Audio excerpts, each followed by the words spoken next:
अमचन music की शानदार प्रस्तुति।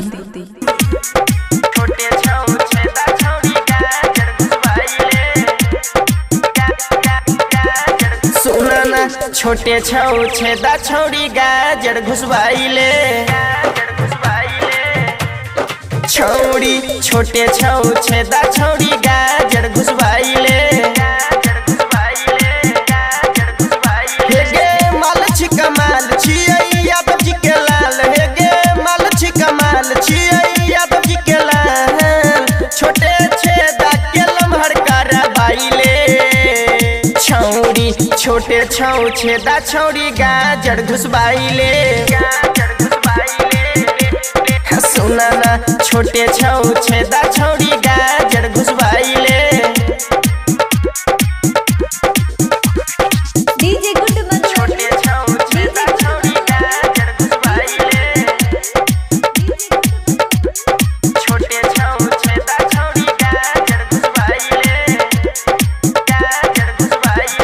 छौड़ी जय भी ससुरार छौड़ी भीड़ होतोगे हमरा से ठोकवाइले छौड़ी नीक होतोगे गे सुना हे कोई जय भी ससुराल छौड़ी भीड़ होतोगे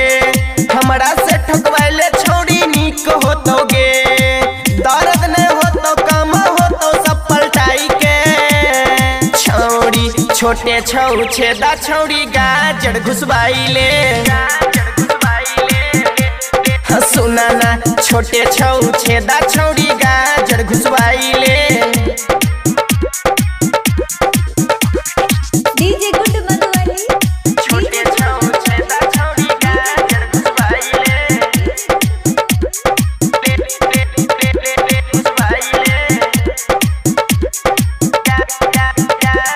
छौड़ी गाजर छोई पतर गरगे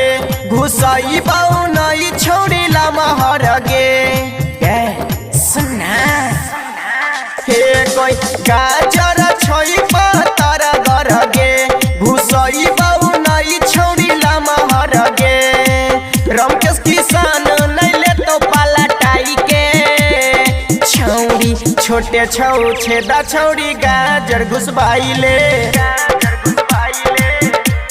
सुना ना छोटे छौ छेदा छौड़ी गाजर घुसवाइले घुसवाइले न के दिक्कत नहीं होता। खुशी रिकॉर्डिंग स्टूडियो बलुआहा।